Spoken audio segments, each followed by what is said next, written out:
మోకాళ్ళ నొప్పులు మొదలవగానే మనలో చాలా మంది మోకీలు మార్పిడి సర్జరీ గురించిన ఆలోచనలు చేస్తూ ఉంటారు. వెంటనే కీలు మార్పిడి చేయించుకుంటే మోకాళ్ళ నొప్పుల బెడద ఉండదని తలపోస్తూ ఉంటారు. నిజానికి మోకాళ్ళ నొప్పులకు అవసరమైనప్పుడు మాత్రమే సర్జరీ చేయించుకోవాలి. చిన్న వయసులో మోకీలు మార్పిడి ఎంతమాత్రం సరికాదని చెబుతున్నారు డాక్టర్లు. మోకాళ్ళ నొప్పులకు సర్జరీ ఎప్పుడు చేయించుకోవాలో, చిన్న వయసులో మోకీలు మార్పిడి ఎందుకు అవసరం లేదో డాక్టర్ని అడిగి ఇప్పుడు తెలుసుకుందాం.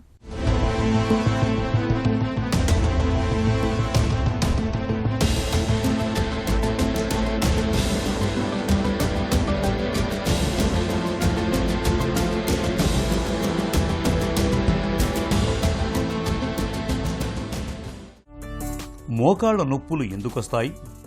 మోకాళ్ళ నొప్పులు మనకు వచ్చేది నాట్ ఓన్లీ ఓల్డ్ ఏజ్లో అనుకోకూడదండి. It comes in any age group. చిన్నపిల్లల్లో వస్తుంది, మిడిల్ ఏజ్లో వస్తుంది, ఓల్డ్ ఏజ్లో వస్తుంది. సో ఇది ఓన్లీ ఏజ్తో పాటు వచ్చేది అనుకుంటే తప్పు. సో మన లైఫ్ స్టైల్తో వస్తుంది, దెబ్బలు తగిలినప్పుడు వస్తుంది, స్పోర్ట్స్ ఆడినప్పుడు వస్తాయి. So various reasons of knee pains ఉంటాయి at different age groups. So even చిన్నపిల్లల్లో కానీ 9-10 ఇయర్స్లో గ్రోయింగ్ బోన్స్ అని ఉంటాయి. ఆ గ్రోయింగ్ పెయిన్స్ మూలంగా టిబియల్ ట్యూబరాసిటీ బోన్స్ దగ్గర కొంచెం మాత్రం మోకాళ్ళ నొప్పులు రావచ్చు. ఆఫ్టర్ ఏజ్ ఆఫ్ 20-30 మనం ఎక్కువ స్టెప్స్ తీసుకున్న లేడీస్లో మాత్రం because of the over weight ఉన్నా కానీ నీ పెయిన్స్ రావచ్చు. స్పోర్ట్స్ ఇంజరీస్ అయినప్పుడు దెబ్బలు తగిలితే నీ పెయిన్స్ రావచ్చు. ఏజ్తో వచ్చే నీ పెయిన్స్ అన్నీ మనం మామూలుగా 45-50 తర్వాతే చూస్తాము. మోకాళ్ళ నొప్పులు మొదలవగానే ఆపరేషన్కు వెళ్ళాలా? చాలామంది మా దగ్గర పేషెంట్స్ వస్తారు, సార్ మాకు 2 వీక్స్ నుంచి నీ పెయిన్ ఉంది, ఇమీడియట్గా ఏమైనా చేయాల్సి వస్తుందని. బట్ జనరలీ మనం చెప్పేది ఏమంటే ఆపరేషన్స్ వేరియస్ టైప్స్ ఉంటాయి. సో మనం మాట్లాడేది ఇప్పుడు ఈ టాక్లో స్పెసిఫిక్గా ఓన్లీ వయసుతో వచ్చే అరుగుదల అంటే ఆస్టియోఆర్థరైటిస్తో. ఆస్టియోఆర్థరైటిస్ అంటే మోకాళ్ళు వయసుతో అరుగుదల అయ్యేది. దానికి డిఫరెంట్ స్టేజెస్ ఉంటాయి. స్టేజ్ 1 నుంచి స్టేజ్ 4 కంటూ ఉంటుంది. సో స్టేజ్ 1, 2, 3లో పేషెంట్స్ మన దగ్గరకు వచ్చినప్పుడు వాళ్ళకి ఓన్లీ ఎక్స్రే తీపిచ్చి మందులు, ఫిజియోథెరపీ, ఎక్సర్సైజెస్ అన్నీ చెప్తాము. వన్స్ ద రీచ్ స్టేజ్ 4 అంటే ఫైనల్ స్టేజ్ ఆఫ్ ఆర్థరైటిస్ మనం ఎక్స్రేలోనే తెలుస్తుంది. అప్పుడు వాళ్ళకి చేత కాకపోతేనే మనం ఆపరేషన్ చూసేది. సర్జరీ వరకు వెళ్లకుండా మోకాళ్ళ నొప్పుల్ని అదుపులో ఉంచుకోవచ్చా? చాలామందికి ఇప్పుడు మోకాళ్ళ నొప్పులు వచ్చిన వాళ్ళకి once the reach the final stage of arthritis అంటే మనం స్టేజ్ 4 ఆర్థరైటిస్ ఉండి ఎక్స్రేలో నొప్పులు ఉన్నాయి, ఎక్స్రే చూసి దాంట్లో ఫైనల్ ఉన్నప్పుడు అప్పుడు మనం ఆపరేషన్ అడ్వైజ్ చేస్తాం. అది కానీ పేషెంట్స్కి చేత కాకపోతే. సో చాలామంది పేషెంట్స్ వస్తారు, మాకు స్టేజ్ 4 బోన్ అరిగిపోయింది కంప్లీట్గా, బట్ మేము రోజు ఒక 1-2 కిలోమీటర్స్ వితౌట్ మేజర్ ప్రాబ్లం నడవగలుగుతున్నామంటే మేము ఖచ్చితంగా వాళ్ళకి ఆపరేషన్ వద్దని చెప్తాము. మోస్ట్ ఇంపార్టెంట్ థింగ్ ఈజ్ మన daily quality of life and మన డైలీ యాక్టివిటీస్. మనం ఈవెన్ ఇంట్లో నడిచే కష్టంగా ఉంది, రోజు మనం నడిచేదానికి పెయిన్ కిల్లర్ వాడాలంటే it is recommended to do surgery at the earliest possible time. మన లైఫ్ స్టైల్లో పెయిన్ కిల్లర్ వాడట్లేదు, రోజు ఫిజియోథెరపీ ఎక్సర్సైజ్ చేస్తున్నాను, నేను వెయిట్ ఎక్కువ ఉన్న వాళ్ళు వెయిట్ తగ్గినానంటే చాలా మటుకు knee replacement procedure also postpone చేయవచ్చు. సో ద మోస్ట్ ఇంపార్టెంట్ మనకు ఆపరేషన్ ఎప్పుడే వద్దనుకుంటే ఇఫ్ యూఆర్ ఓవర్ వెయిట్ తగ్గేది is the most important. So walking stage 4 ఆర్థరైటిస్లో వచ్చిన తర్వాత చేసేది కష్టం. సో అది అవాయిడ్ చేసేసి మోర్ ఎఫెక్టివ్ ఎక్సర్సైజెస్, సైక్లింగ్ చేసుకోవచ్చు, జిమ్కి పోవచ్చు, ఎలిప్టికల్ చేసుకోవచ్చు, ఇవన్నీ ఎక్సర్సైజ్ చేసుకోవచ్చు. These are actually better exercises then walking also. మోకాళ్ళ నొప్పుల్ని తగ్గించటంలో ఫిజియోథెరపీ ఎంతవరకు పనిచేస్తుంది? ఫిజియోథెరపీ మనం అనుకునేదంటే it is exercises one thing. దాని తర్వాత వాళ్ళు మొడాలిటీస్ ఆల్సో వాడతారు. From ultrasound therapy, IFT therapy, needling therapy, కొంతమంది మసాజెస్ చేస్తారు. సో ఆల్ దీస్ థెరపీస్ ఏం చేసుకున్నా కానీ what I recommend to patients is maximum 1 week 10 days వరకు చేసుకోవాలి. కొంతమంది పేషెంట్స్ వస్తారు మా దగ్గరికి, మేము లాస్ట్ 2 మంత్స్ నుంచి ఫిజియోథెరపీ చేయించుకుంటున్నాము, కరెంటు పెట్టించుకుంటాము, నొప్పి తగ్గట్లేదని. అది ఆబ్వియస్లీ ఓవర్ డూయింగ్ అంటే it's not required. So 1 week 10 days మనం మొడాలిటీస్ పెట్టించుకోవచ్చు, లేకపోయినా కానీ మనం ఎక్సర్సైజెస్ చేసుకోవచ్చు.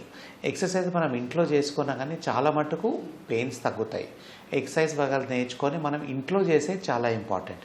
ఇంట్లో చేస్తే ఇవన్నీ మనం కంట్రోల్ చేసుకొని పెయిన్స్ ఆల్సో కంట్రోల్ చేసుకోవచ్చు. And using local therapies like ice పెట్టుకోవచ్చు, వామ్ ప్యాక్స్ పెట్టుకోవచ్చు, ఆయింట్మెంట్ పట్టించుకోవచ్చు. మోకీలు మార్పిడి ఎప్పుడు అవసరం, ఎవరికి అవసరం, సర్జరీ ఎలా ఉంటుంది? నా ప్రకారంగా the right time for doing surgery is మనం చూడాలంటే డాక్టర్ని సంప్రదించి ఎక్స్రేలో మనకు అరుగుదల సిగ్నిఫికెంట్గా ఉండాలి. చాలామందికి పేషెంట్స్కి మోకాళ్ళలో అరుగుదల ఎక్కువ ఉండదు, బట్ వాళ్ళకి నొప్పి అంటారు.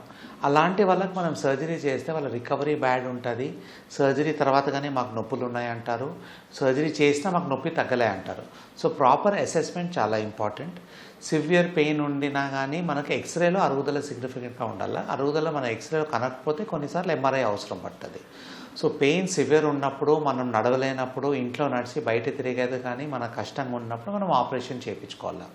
వెయిట్ తగ్గే దాంట్లో exercise relationship only 20%.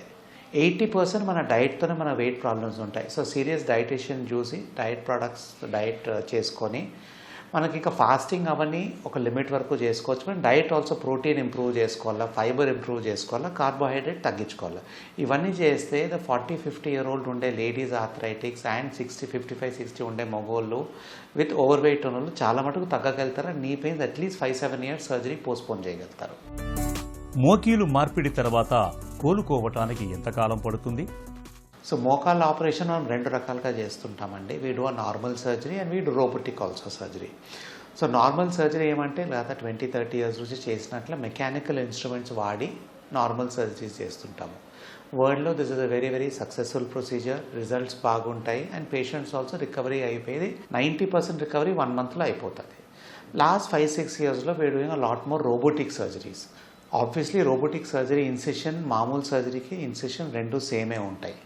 Blood loss ఖచ్చితంగా కొంచెం తక్కువ ఉంటుంది.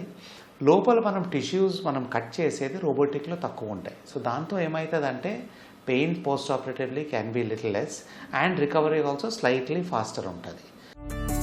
మోకాళ్ల నొప్పులతో బాధపడుతున్నప్పుడు తప్పక మానుకోవాల్సిన 5 అలవాట్లు ఏవి? హై ఇంపాక్ట్ యాక్టివిటీ అవాయిడ్ చేయాలి. అంటే జంపింగ్, రన్నింగ్, స్కిప్పింగ్ అవి కొంచెం అవాయిడ్ చేయాల్సి వస్తుంది. Next most important physiotherapy exercises, మనం strengthening exercise both for the hands and quads నేర్చుకొని అవి చేయాలి. వెయిట్ తగ్గేది is the most important priority. Among all the 5 points the only important priority is weight control. And then life style changes. ఎక్కువసేపు కింద కూర్చున్నా, ఎక్కువ మెట్లు ఎక్కి దిగినా కానీ నీ పెయిన్స్ కొంచెం ప్రొలాంగ్ అయ్యి అట్టనే కంటిన్యూస్గా ఉంటాయి. లాస్ట్ ఇవన్నీ 5-4 టాపిక్స్ అయిపోయింది. లాస్ట్ ఇస్ మెడిసిన్స్ అండి. సో సమ్ పెయిన్ కిల్లర్స్ ఇస్తాము, మసిల్ రిలాక్సెంట్స్ ఇస్తాము, ఐస్ ప్యాక్స్ పెడతాము, ఆయింట్మెంట్ ఇస్తాము and some cartilage regeneration medicines టెంపరీగా ఇస్తాము. ఇవన్నీ are the 5th point. But the most important are the remaining the first 4. మోకాళ్ల నొప్పులు రాకుండా నివారించుకోవటం ఎలా? సో మోకాళ్ళ నొప్పులు మనకు ఖచ్చితంగా రాకూడదంటే అది మనం ఖచ్చితంగా ప్రివెంట్ చేస్తాము, పోస్ట్పోన్ చేసుకోవచ్చు. See what happens is మనకు lot of element is genetic. మన బాడీ షేప్, మన లెగ్ షేప్ అంతా. మన ఇండియన్స్లో బై అండ్ లార్జ్ జెన్యూ వ్యారమ్ అంటే కాళ్ళు కొంచెం బెండ్ ఉంటాయి. అందుకే మనకి ఇండియన్స్లో we see a lot more knee arthritis మన హిప్ ఆర్థరైటిస్తో కంపేర్ చేస్తే. అబ్రాడ్లో చూస్తే చాలామందికి యూఎస్, యూరోపియన్ కంట్రీస్లో హిప్ ఆర్థరైటిస్ 50% ఉంటుంది, నీ ఆర్థరైటిస్ ఆల్సో 50% ఉంటుంది. బట్ మన ఇండియన్ కాంటినెంట్లో 90% వచ్చేది నీ ఆర్థరైటిసే.